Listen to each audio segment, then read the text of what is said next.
세상에서는 일반 달력을 사용합니다만은 교회에서는 교회력을 사용을 합니다. 교회력이라고 하는 것은 예수 그리스도의 탄생, 죽음, 부활, 그리고 재림 안에서 완성되어진 우리의 구원의 역사를 매년 재현하는 것을 말합니다. 그러므로 설교자가 교회력을 따라서 설교를 한다면 교인들로 하여금 예수 그리스도 안에서 받은 은혜를 계속적으로 기억하게 만들어줍니다. 특별히 교회력 가운데 부활절 때의 초대교회는 예수 그리스도 안에서 새로운 생명, 영원한 구원을 주신 하나님의 뜻을 기리고 감사하면서 특별히 세례식을 거행을 했습니다. 구약의 유월절이 출애굽해서 홍해를 건넌 뒤에 노예 상태로부터 완전한 자유함을 얻은 사건의 기념이듯이 초대교회는 세례를 그리스도와 함께 죽고 새 생명으로 태어나 하나님 안에서 참 자유함을 얻는 그런 사건으로 보았습니다. 그러므로 부활절은 교회에서 거룩한 세례를 받기 위하여 가장 중요한 절기로 지금까지 지켜왔습니다. 결국 초대교회는 세례와 깊은 관계가 있는 이 부활절을 맞이하기 위해서 자연스럽게 준비하는 기간을 갖게 되었는데 그 기간이 바로 사순절입니다.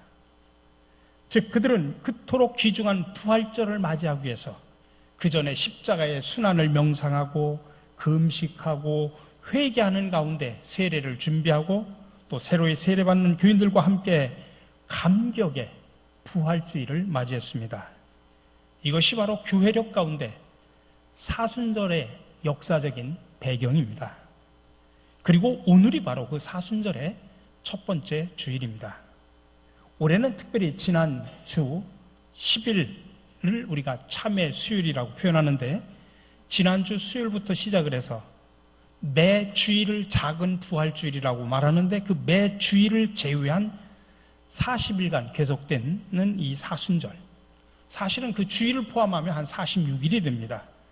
그것이 바로 사순절인데 세례와 회개를 통한 참된 돌이킴의 기간으로 우리가 삼습니다.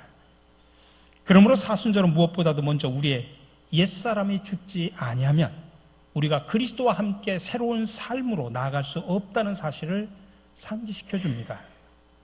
사순절은 특별히 오늘 설교의 제목처럼 죽어야 사는 진리를 우리에게 가르쳐주고 있습니다. 우리는 우리를 위하여 십자가에서 죽으신 예수 그리스도와 함께 먼저 죽어야 합니다. 그리스도와 함께 살기 위하여 우리는 먼저 그와 함께 죽어야 합니다. 이런 의미에서 사순절은 우리가 죽음 안에서 살 수 있다, 죽어야 산다고 하는 그런 역설적인 진리를 가르쳐주고 있습니다. 그리스도와 함께 세례받은 사람들은 그리스도와 함께 그의 죽음에 동참하는 것입니다. 십자가의 길, 부활의 길은 그래서 우리의 옛사람의 죽음을 통해서 나아가는 길입니다. 그리고 죽음 안에서 우리는 다시 살게 됩니다. 그러므로 우리는 죽어야 삽니다. 그래서 오늘 본문에서 바울은 6절에서 만일 우리가 그의 죽으심을 본받아 연합한 자가 되었으면 또한 그의 부활을 본받아 연합한 자가 되리라고 선언을 하고 있습니다. 이런 의미에서 사순절은 믿음 안에서의 새로운 시작을 위한 특별한 시간이요, 주님께 돌아갈 수 있는 시간이고 우리의 과거의 모든 실패와 죄악들을 뒤로하고 하나님의 은혜 속에서 새롭게 만들어져가는 그런 시간임을 기억하시기 바랍니다. 근데 우리 한국교회에서는 지금까지 사순절의 근본적인 의미와 관련을 해서 그동안 너무 한편으로 치우친 그런 메시지만 선포가 되었습니다. 그것은 바로 사순절이 주님의 십자가의 고난과 죽음의 의미만을 너무나 강조한 나머지 개인적인 신앙 점검과 개인적인 회개는 강조했지만 본래 사순절이 나타나게 된 근본적인 원인인 세례를 통한 거듭남의 의미와 세례를 통한 그리스도와 하나됨의 의미가 강조되지를 않았습니다. 그래서 요즘에는 많은 교회들이 이 사순절 기간 동안 세례의 의미를 재강조하는 가운데 그리스도인들의 자기 정체성을 계속해서 확인하는 작업을 하고 있습니다. 그러니 사순절은 어떤 사람들에게는 여전히 세례를 위한 준비의 기간이고, 또 어떤 사람들에게는 다른 사람들과의 화해를 위한 기간이고, 또 어떤 사람들에게 있어서는 내가 누구인가 하는 것을 끊임없이 재확인하는 기간입니다. 다시 말해서 저와 여러분들, 이미 세례를 받은 사람들은 이 기간 동안 자신의 세례를 재확인하는 가운데 그리스도와 함께 죽고 그리스도와 함께 다시 살 자기의 정체성을 다시 한번 분명하게 확인하는 기간입니다. 그러므로 사순절은 예수 그리스도의 십자가를 묵상하며 그의 죽음의 의미를 우리가 되새길 뿐만 아니라 그의 십자가로 말미암아 구원받은 저와 여러분들이 이제 어떤 삶을 살아야 할지를 분명히 확인하는 그런 기간임을 우리가 알아야 됩니다. 특별히 오늘 말씀을 통해서 하나님께서 주시는 하나님의 귀한 세미한 음성을 듣고 함께 은혜를 나누는 시간이 되시기를 간절히 바랍니다. 첫 번째로 우리는 그리스도와 연합한 존재임을 알아야 됩니다. 오늘 5절의 말씀입니다. 만일 우리가 그의 죽으심과 같은 모양으로 연합한 자가 되었으면 또한 그의 부활과 같은 모양으로 연합한 자도 되리라. 우리 믿는 사람들은 그리스도의 죽으심과 그리스도의 부활에 연합한 사람들이라고 표현하고 있습니다. 그래서 본문에서는 합하여, 연합한, 함께 이런 말들이 계속해서 반복해서 나옵니다. 다시 말하면 성도는 그리스도와 연합한 존재임을 강조하기 위해서입니다. 우리는 이전에는 마귀에 속하여 죄의 종노릇했습니다. 그러나 예수 그리스도를 믿음으로 하나님의 자녀가 되었고 이제는 그리스도와 연합한 자가 되었습니다. 성도가 그리스도의 죽으심과 부활에 연합했다라고 하는 이 말은 두 가지 의미를 담고 있습니다. 하나는 그리스도 예수께서 십자가를 지셨으나 사흘 만에 부활하셔서 하늘 보좌에 앉으신 것처럼 우리 믿는 저와 여러분들도 십자가를 지고 주님을 따르면 부활에 동참하고 또 영생을 누리게 된다는 사실을 가르쳐주고 있습니다. 예수님은 온 인류의 죄를 대속하기 위하여 십자가를 지고 돌아가셨습니다. 그러나 말씀하신 대로 사흘 만에 죽은 자 가운데서 부활하셨습니다. 그리고 지금은 하나님 보좌 우편에 계십니다. 그러므로 우리들이 각자 자기 십자가를 지고 주님을 따르면 우리도 부활하여 영생을 누리게 됨을 믿으시기를 바랍니다. 두 번째로 그리스도의 죽으심과 부활에 연합했다고 하는 것은 이제 우리의 옛사람은 죽고 이제는 새 생명 가운데 산다고 하는 것을 의미합니다. 그리고 그것의 징표로서 우리는 세례를 받는 겁니다. 오늘 3절의 말씀입니다. 무릇 그리스도 예수와 합하여 세례를 받은 우리는 그의 죽으심과 합하여 세례를 받은 줄을 알지 못하느냐. 우리 성도들은 그리스도의 죽으심과 합하여 세례를 받음으로 그리스도와 함께 장사 지냈습니다. 그리고 이제 사는 것은 그리스도의 새 생명 가운데 사는 것입니다. 이게 바로 우리 그리스도인들의 참된 모습이라고 하는 것입니다. 우리가 세례를 부활절 또 성탄절에 세례를 베풉니다만 세례는 요즘에 우리가 이렇게 머리 위에다가 물을 얹고 세례를 주죠. 옛날에 요단강가에서 그냥 물속에 빠쳐서 우리가 세례를 줍니다. 그래서 우리 세례 교육자들이 부교육자들로부터 세례 교육을 받고 제가 마지막 문답을 할 때 교육받은 내용을 묻지 않고 제가 세례의 의미를 설명을 하고 신앙 고백으로 그분들의 고백을 직접 듣습니다. 세례는 쉽게 말하면 물속에다가 머릿속까지 빠뜨리는 겁니다. 계속 빠뜨리면 어떻게 됩니까? 죽지 않습니까? 세례는 다른 게 아닙니다. 우리의 옛사람을 죽이는 겁니다. 그리고 이제 다시 사는 겁니다. 그래서 그것을 기념하면서 우리가 상징적으로 머리에다가 물을 얹고 세례를 베풀지 않습니까? 선교 신학자인 랄프 윈트라고 하는 분은 그래서 세례의 중요성을 강조하면서 이런 이야기를 했습니다. 요즘 우리가 세례를 줄 때 이렇게 물로 베푸는 것보다는 차라리 관을 갖다 놓고서 세례를 베푸는 게 좋겠다. 물은 조금씩 찍어 바르니까 죽는 것이 실감이 나지 않는다 이 말씀입니다. 그래서 사람을 차라리 관 속에다 집어넣고 뚜껑을 닫은 다음에 예수의 이름으로 세례를 주노라 하면 죽는다고 하는 의미가 더 실감나지 않겠느냐, 그 이야기죠. 세례가 바로 이런 것이다라는 이야기입니다. 우리 사랑하는 성도 여러분, 우리는 먼저 그리스도의 죽으심과 부활에 연합한 사람들임을 기억하시기 바랍니다. 두 번째로 우리는 죄에 대하여 죽은 자입니다. 성도는 그리스도와 연합하여 새로운 삶을 시작한 사람들입니다. 그러므로 우리의 옛사람들은 죽었습니다. 근데 바울은 이것을 어떻게 본문에서 표현하냐면 죄에 대하여 죽었다라고 표현합니다. 1절, 2절입니다. 그런즉 우리가 무슨 말을 하리요? 은혜를 더하게 하려고 죄에 거하겠느냐? 그럴 수 없느니라. 죄에 대하여 죽은 우리가 어찌 그 가운데 더 살리요? 여러분, 우리는 이미 죄에 대하여 죽었다는 사실을 믿으시기 바랍니다. 옛사람은 그리스도와 연합하여 십자가 위에서 이미 죽었습니다. 라틴어로 성경을 번역을 했던 히에로니무스라고 하는 학자가 있습니다. 이분은 성경을 번역할 때 죽기를 각오하고, 저 그림에 나오는 것처럼 해골을 옆에다 두고서 죽기를 각오하는 심정으로 그렇게 번역을 했다고 합니다. 근데 이분의 영어식의 이름이 뭐냐면 제롬입니다. 그래서 히에로니무스라는 이름보다는 제롬이라고 하는 이름이 더 많이 알려져 있습니다. 근데 제롬이 기도하는 가운데 예수님을 만났습니다. 너무 기뻐서, 예수님, 제가 정성을 다해서 주님께 선물을 드리고 싶습니다. 내가 무엇을 드려야 주님께서 기뻐하시겠습니까? 그러자 예수님이 대답하십니다. 제롬아, 하늘과 땅, 그리고 네가 여기에 있는 모든 것, 이것이 다 내 것인데 그대가 나에게 무엇을 줄 수 있겠는가? 그래도 제가 주님을 위해서 무언가를 드리고 싶습니다. 제롬은 예수님께 막 졸라댔습니다. 그러자 예수님께서 이렇게 말씀하셨습니다. 만약 그대가 진정 나를 기쁘게 하고 싶다면 그대의 모든 죄를 나에게 다오. 이것을 위하여 내가 십자가에 매달렸으니 이보다 내 마음을 더 기쁘게 해줄 선물은 없다라고 대답했다고 합니다. 그렇습니다. 하나님은 우리의 죄를 우리가 가지고 있지 말고 다 달라고 말씀하십니다. 주님은 우리의 모든 죄를 대신 져주시고 죄에서 벗어나 의롭게 하셨음을 믿으시기 바랍니다. 예수님의 십자가로 말미암아 이룬 죄사함입니다. 그래서 바울은 갈라디아서 이렇게 고백합니다.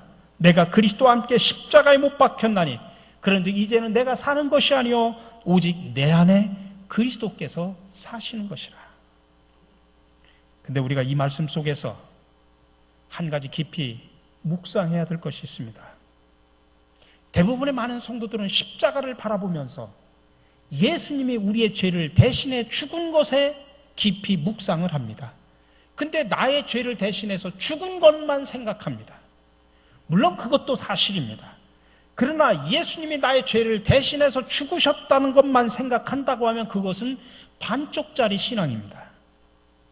여러분, 우리는 온전한 신앙을 갖기 위해서는 십자가에서 예수님이 우리의 죄를 대신해 죽었다는 것도 묵상해야 되지만은 그 십자가에서 나의 죽음도 바라볼 수 있어야 됩니다.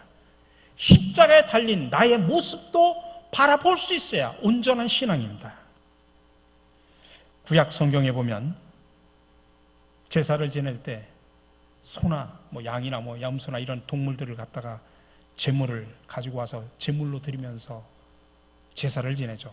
근데 제물을 드릴 때 하나가 있는데 뭐냐면 안수를 합니다. 제물 위에다가 손을 얹고 안수를 합니다.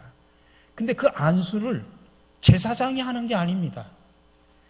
제사장이 제물에다 놓고 안수하는 게 아니라 그 제물을 갖고 온 사람이 그 제물에다가 안수를 하는 겁니다. 왜 그런 줄 아십니까? 이것은 이 동물이 나를 대신해서 죽지만 결국에는 내가 죽는 것이라는 고백입니다. 그러니까 내 죄를, 이 동물에다가 내 죄를 전가하고서 죽이는 겁니다. 제물의 죽음 속에서 나의 죽음을 체험해야 되는 것입니다. 제물을 대신 죽이고 나는 아무렇게나 살아도 되는 것 아닙니다. 제물들의 대신 죽음을 통하여서 나의 죽음을 체험하고 새로운 삶을 시작을 해야 합니다. 또한 우리가 죄에 대하여 죽었다고 하는 것이 죄의 실체가 없어졌다라고 하는 그런 뜻은 아닙니다. 여전히 죄의 뿌리가 남아있고 또 우리는 여전히 유혹과 시험을 받고 쓰러지고 넘어집니다. 죄는 성도가 거듭난 후에도 성도들의 마음속에서 계속 역사합니다. 정말 우리가 거듭나면서 죄의 실체가 다 없어진다고 하면 얼마나 좋겠습니까? 그러나 하나님께서는 그렇게 하지 않으셨습니다. 그러면 죄에 대하여 죽었다고 하는 말이 무슨 뜻이냐? 그것은 죄의 실체가 없어졌다고 하는 뜻이 아니라 죄의 실체로부터 자유하게 되었다라고 하는 뜻입니다. 즉 죄를 범하려고 하는 고의적인 의도가 없어졌다는 뜻입니다. 우리 사랑하는 성도 여러분, 이 자유를 여러분들 마음껏 누리시기를 간절히 축원합니다. 그러므로 마지막으로 이제는 그리스도의 죽으심을 우리는 본받아야 합니다.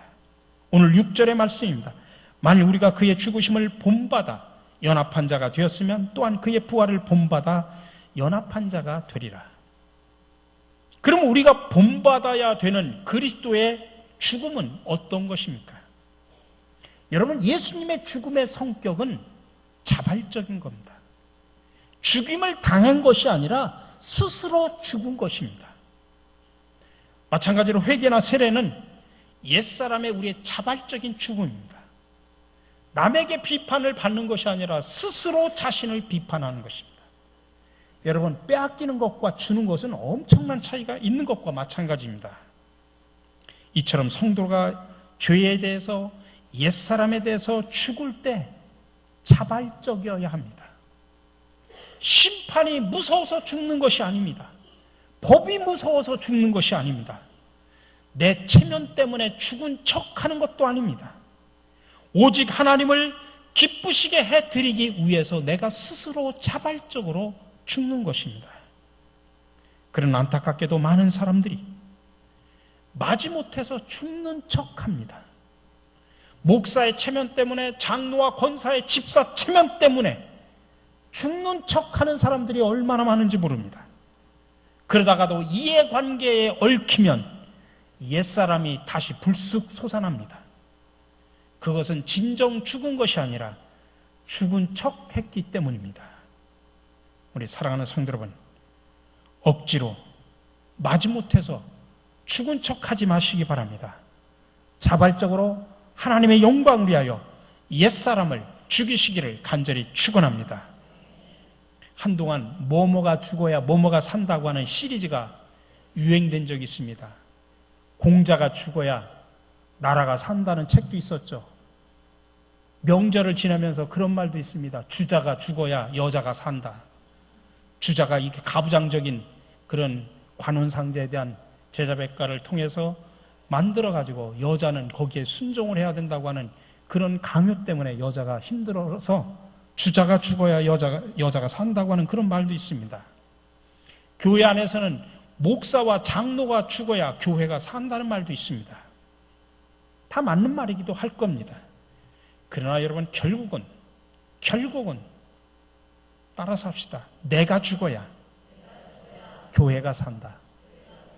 누구가, 다른 사람이 죽어야가 아닙니다. 바로 내가 죽어야 합니다. 내가 죽어야 우리 가정이 살고, 내가 죽어야 교회가 살고, 내가 죽어야 이 세상이 산다는 사실을 기억하시기 바랍니다. 그러니 우리는 자발적으로 날마다 죽는 연습을 하셔야 됩니다. 바울의 고백처럼 나는 날마다 죽노라. 죽어야 삽니다. 오늘 11절의 말씀입니다. 이와 같이 너희도 너희 자신을 죄에 대하여는 죽은 자요 그리스도 예수 안에서 하나님께 대하여는 살아있는 자로 여길지어다. 성도는 죄에 대하여 죽은 자로서 죄의 종로로 타지 말고 하나님을 위하여 살아야 됩니다. 이제는 하나님이 주시는 새 생명 가운데서 하나님의 영광을 위해서 살아야 됩니다. 그래서 저는 마지막으로 오늘 읽지 않았던 13절의 말씀을 제가 읽어드리면서 말씀을 마치려고 합니다. 현대인의 성경으로 번역된 말씀입니다. 여러분은 몸의 어느 한 부분이라도 죄의 도구가 되게 해서는 안 됩니다. 오히려 죽은 사람 가운데서 다시 살아난 사람처럼 여러분 자신을 하나님께 바치고 여러분의 몸을 정의의 도구로 하나님께 드리십시오. 함께 기도하겠습니다. 구원의 주님, 이제 사순절 첫째 주일을 맞이했습니다. 이 사순절 기간 동안 주님의 십자가를 깊이 묵상하게 하여 주시옵소서. 그리고 세례의 의미를 바로하라. 그리스도의 죽음과 부활에 연합된 자로 살게 하여 주시옵소서. 죄에서 그리고 우리의 옛사람이 날마다 죽게 하여 주시옵소서. 그리고 다시 살아 하나님의 영광을 위해 쓰임받는 저희들이 되게 하여 주시옵소서. 우리를 날마다 새롭게 하시는 예수 그리스도의 이름으로 기도드립니다. 아멘.